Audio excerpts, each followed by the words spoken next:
السلام عليكم، ازيكم حبايبي؟ عاملين ايه؟ رب تكونوا بخير. فيديو جديد، روتين يوم جديد. نبدأ اليوم بتاعنا نصلي على النبي. اللهم صلي وسلم وبارك على سيدنا محمد وعلى آل سيدنا محمد.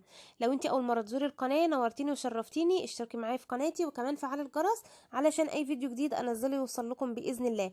النهارده ان شاء الله للكسلانين بقى المتاخرين اللي زي حالاتي كده، اللي كانوا مأجلين تنظيفات رمضان ليه، يعني ايه على طول كده، عشان احنا ان شاء الله باذن الله هنعملها ونخلص على طول. الفيديو النهارده هبدأ معاكم باذن الله تنظيفات وتجهيزات رمضان. يلا بقى كده، لو انت لسه ما عملتيش يلا تشجعي معايا، كل يوم بنزل فيديو هنتشجع مع بعض وهنعمل مع بعض كل يوم حاجة، وبإذن الله على رمضان هنكون مخلصين غسيل كل حاجة، والشقة بتاعتنا كمان فرشينها وجاهزة ان شاء الله بإذن الله لاستقبال رمضان. اللهم بلغنا رمضان يا رب. بس قبل بقى ما نبدأ نروق كده وندخل بقى في التنظيفات العميقة، وكمان ما ننشغل بالترويق، نصيحة مني ليكي لازم تفطري، لانك هتنشغلي بالترويق والتنظيف كده. بصراحة بيسرقنا الوقت، بيسرقنا زي ما احنا ما بنقول. فعلى اخر اليوم هتلاقي دماغك مصدعة ومش قادرة تفتحي عينيكي من الصداع. فانا لو انا هروق بقى وتنظيفه كده حلوة، يبقى لازم افطر وبعدين اشرب القهوة واقوم بقى اتشجع كده، ايه، اقوم اشوف ايه اللي ورايا. ان شاء الله اعملي لك سندوتش جبنه مثلا وكوبايه شاي، اي حاجه. افطري قبل ما تشتغلي. وكمان انا بحب ان انا ايه، لو مثلا قبل ما هبدا اروق وانضف، بحب اكون طلعت لطيوري وحطيت الاكل ليهم. وكمان لو عندي غسيل عايز يتنشر اكون مخلصاه ومخلصه كده، يبقى كده زي الفل عندي. ادخل بقى ايه، ابقى في الشقه يعني. الوقت بقى ياخدني، انتوا عارفين ان احنا بننشغل، والوقت كده ايه يعني، تبقي داخله الساعه 10 تلاقيها بقت الساعه 1. يا نهار ابيض، هو الوقت ده كده بسرعه عدى. فانت خلصي مثلا لو طيورك تاكلي ولادك وكده، وبعدين انشغلي بقى ايه في الترويق والتنظيف. النهارده باذن الله هعمل معاكم تجهيزات وتنظيفات لرمضان. الاتنين هنعمل النهارده مع بعض. أم، برضو علشان نخلص إيه، انا ما بداتش من بدري ليه؟ لان سالوني يا بسمه انت مش هتعملي معانا تنظيفات رمضان. انتوا عارفين طبعا ان احنا كلنا دلوقتي ازواجنا واولادنا موجودين معانا. فان انت هتعملي الحاجه هيرجعوا يبهدلوها، يعني عارفه ان الوقت اصلا ما شاء الله هم قاعدين طلبات شاي قهوه، شاغلين بالك فشار مش عارف ايه. فتحسي ان انت اصلا يعني بنفضي كده نفسنا بالعافيه. كلنا مشغولين وما شاء الله هم قاعدين ومأنسنا ومنورنا. فانا النهارده هعمل ان شاء الله بقى، هبدأ اعمل الحاجات اللي هي يعني مش محتاجة فيها الولاد، او الولاد وجوزي مش مقصرين عليها. النهاردة هعمل معاكم، هبدأ احضر كده تجهيزات رمضان. هنعمل مع بعض الكماج او البكاكين، ما شاء الله حاجة كده تحفة للفطار اليومين دول، في الايام العادية دي يعني للفطار او للسحور. يا سلام بقى في السحور مع مثلا قطعة جبنة او خيار وطماطم. بصوا بقى حاجة كده في منتهى الجمال، حاجة كده لذيذة ومغذية، وكمان حاجة نضيفة انت عاملاها في البيت. هعمله معاكم النهاردة. انا هعمل 2 كيلو دقيق، لان زي ما انتوا عارفين ان هو مش على قدي تمام. فهعمل النهارده 2 كيلو دقيق، حطيت عليهم معلقه كبيره من الخميره الفوريه، ومعلقه كبيره من البيكنج باودر، معلقتين سكر، ورشه من الملح، وكوبايه من السمنه على الزيت. دي مقادير الكماج. حابه بقى تضعفي ضعف المقادير، او حابه تقللي قللي. هبدأ بقى كده أبس السمنة مع الزيت كويس قوي قوي في الدقيق، يعني أشرب الدقيق السمنة على الزيت. والكماج علشان يطلع معاكي طري ويبقى طعمه حلو بيتعجن بلبن رايب أو الزبادي. بصوا أنا اللبن ده كنت مروباه أصلا من بالليل، بس هو ما كانش لسه ربط. بس كان طعمه لبن رايب، زبادي يعني. فالمهم هو بيتعجن بلبن رايب أو زبادي. وهبدأ كده ان انا اعجنه. العجينة مش هتلم معاكي، هتلاقيها لسه محتاجة شوية. انا بعجنها بقى، بكمل عجنها بمية دافية. هو كده ما شاء الله حلو جدا، غني، طعمه لذيذ قوي قوي قوي. اللبن الرايب فيه مديله ريحة وطعم حلو قوي. حابة تعجني بحليب تمام، بس هو بصراحة يعني انا عجنت بمية دافية. هو حلو قوي قوي كده عشان ما يبقاش برضو ايه، تقيل قوي زيادة عن اللزوم. اهو يا حبايبي كده خلاص، هسيبه بقى كده اتعجن اهو وخدمته حلو. ومهم قوي ان انت تنعمي العجينه، تعجنيها كويس كده. خلاص بعد ما عجنته غطيته بقى وهركنه ان هو يختمر. يقعد له بقى كده ايه نص ساعه او ساعه لحد ما يختمر. طيب هنقعد بقى حاطين كده ايدنا على خدنا ومستنيين العجينه تختمر؟ لا، قلت اقوم اشوف ضرف في المطبخ وانضفها واظبطها. انتوا عارفين ان انا بعمل دايما اصلا يعني متابعه شهريه كده وروتين شهري للمطبخ بتاعي، للشفاط، للبوتاجاز، للكلام من ده. انا النهارده حبيت اعمل معاكم ذره في المطبخ. اتشجعي، قومي يلا بقى شوفي شوفي حاجه اعمليها. مطبخي الكبير انت ممكن تعملي كل يوم ضرفه مع شغل البيت اللي انت بتعمليه. يعني انا النهارده علشان عملت الكماج، وكمان يعني رتبت الشقه كده على السريع، وكنت نازله عند ماما، فقلت اخلص. عملت جزء من المطبخ، ما عملتوش كله. وكل يوم ان شاء الله باذن الله هعمل معاكم حاجه من تنظيفات رمضان. بس انت يلا كده قومي وما تكسليش وتشجعي. وانا بنزل الفيديوهات بتاعتي الصبح علشان تشجعك كده وتديك افكار ان انت تعملي ايه في اليوم ده. فربنا كده يا رب يجعل ايامنا كلها خير وسعاده، واللهم بلغنا رمضان لا فاقدين ولا مفقودين. وان شاء الله باذن الله رمضان يجي علينا بالخير يا رب، اللهم امين يا رب العالمين. اهو هبدأ برضو اشيل كل حاجة، البرطمانات كلها. الفوطة دي انا حاطة عليها خل. الخشب عندي انا بلمعه بالفوطة، بصوا مية بسيطة قوي قوي وخل. الخل عندي بيلمع الخشب، بيشيل اي دهون، بيشيل اي اثر كده مكان الايدين. وصدقيني متابعتك الشهرية للمطبخ بتاعك او للدولاب الهدوم بتاعتك هيريحك كتير، وهتفرق. هتفرق في التنظيفات ان هي ما تتعبكيش. يعني انت هتكوني مرتاحة عن اللي سايبة مطبخها وسايبة شقتها بالشهور ما بتعملهوش. يعني انا اعرف ناس بيقعدوا بالشهور كده ما بينظفوش المطبخ بتاعهم خالص، والشفاط برضو ما بيتنضفش. يجوا بقى في الفترة دي التنظيفات تاخد معاهم وقت ومجهود فظيع. انما انت لو المتابعة الشهرية الروتين الشهري للمطبخ لشقتك، صدقيني دخلت رمضان هتحسي بارتياح. يعني انا مش مستعجلة على تنظيفات رمضان، لان انا شايفة شقتي ان هي مش محتاجة حاجات كتير تتعمل فيها. انت برضو كده لو استمريتي على التنظيفات دي صدقيني هيجي عليك العيد مش قلقانة مش مضغوطة، عادي جدا جدا. التنظيف مش هياخد معاكي وقت. وكمان علشان تعرفي تنظفي كويس وما تحسيش بقى بدربكة او خنقة، نظفي ضرفة ضرفة. انا بعمل كده رف رف. ما تنزليش بقى كله على الارض كده وتبقي واقفه محتاسه محتاره تبداي منين او تعملي ايه او دي كانت فين. لا، انت ابدأي بس كل حاجة كده، اعملي ضرفة بضرفة.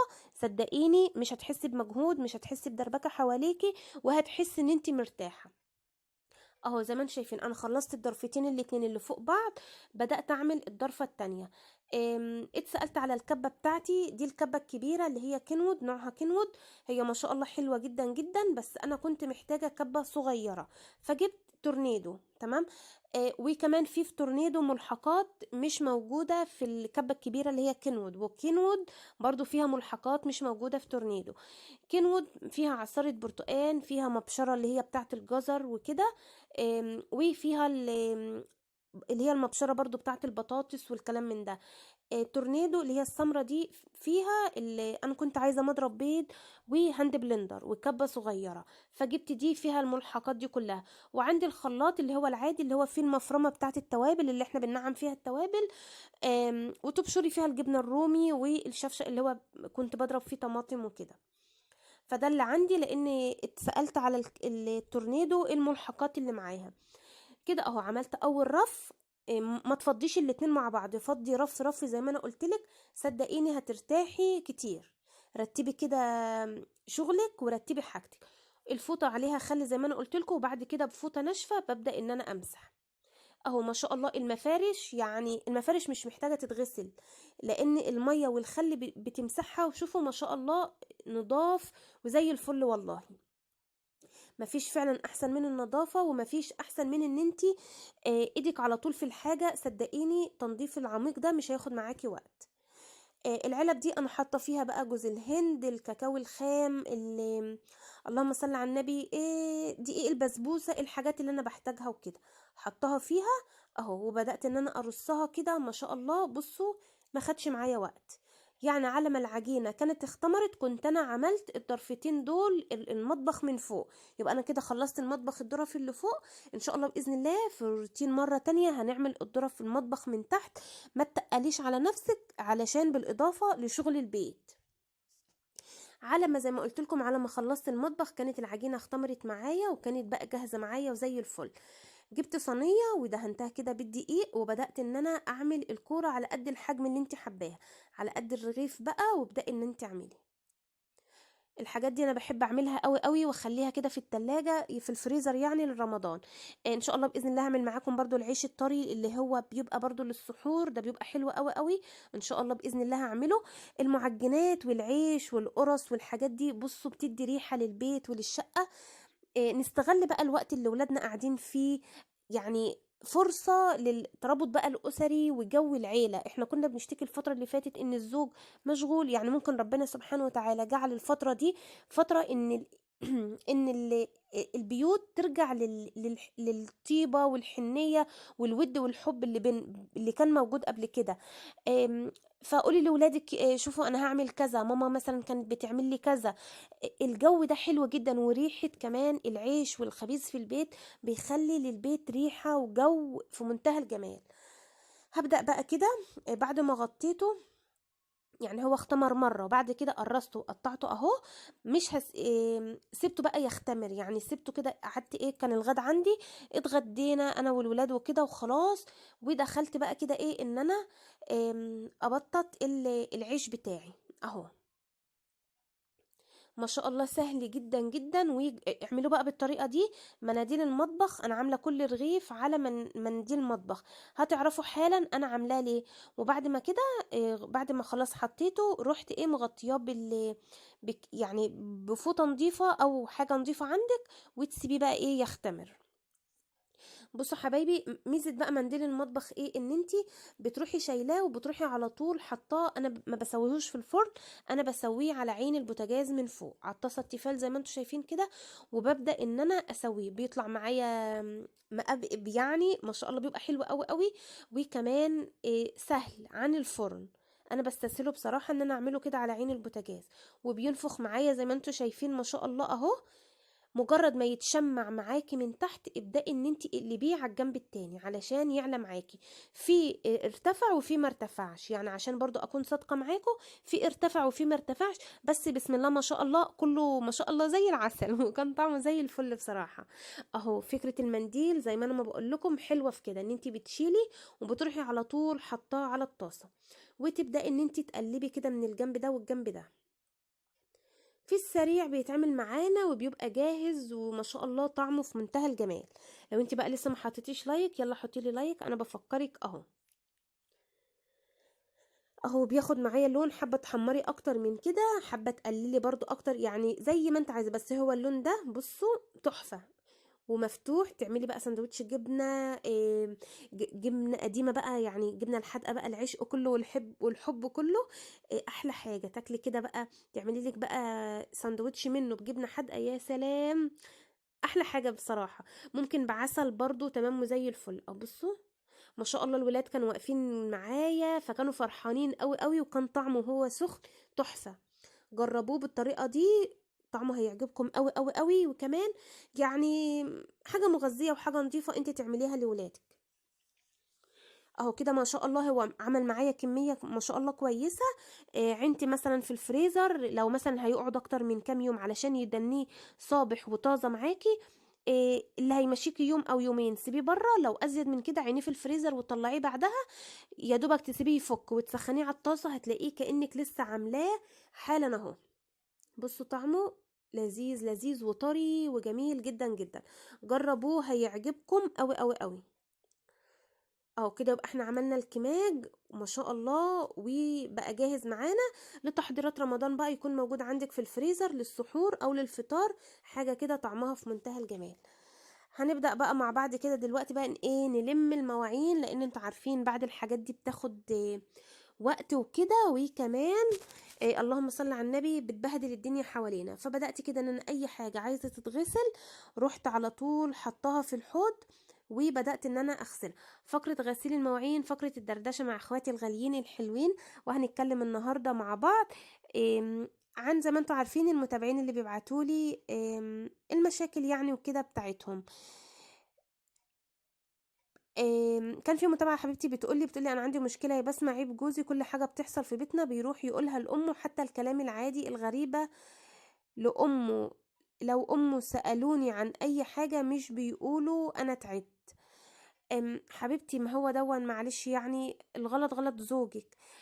حاولي تتكلمي معاه، حاولي ان انت تفهميه ان ده كده غلط، ان ولادك هياخدوا نفس الصفة ونفس الموضوع ده منك، ما ينفعش كده. زائد ان الحاجات دي ربنا سبحانه وتعالى اصلا قال ان الحاجات دي بتكون اسرار، يعني ما ينفعش ان واحدة فينا تروح تحكي لمامتها او لاختها او لحد اي حاجة، يعني فاهمين.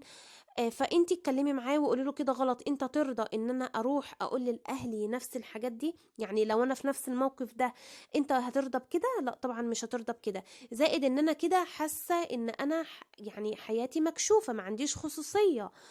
قولي له انا كده مش مرتاحه، انا كده تعبانه، فين خصوصيتي؟ ليه بقى كده ان هم يكونوا عارفين كل حاجه، لو حتى حاجه عاديه يعني مش حاجه خاصه وكده؟ بس كده غلط، والنقطه دي غلط، والولادك هياخدوا نفس يعني الصفه دي كده منك، فما ينفعش. وربنا يا قلبي ربنا يا رب يهديلك الحال يا رب، ويهدلنا الحال لنا جميعا يا رب.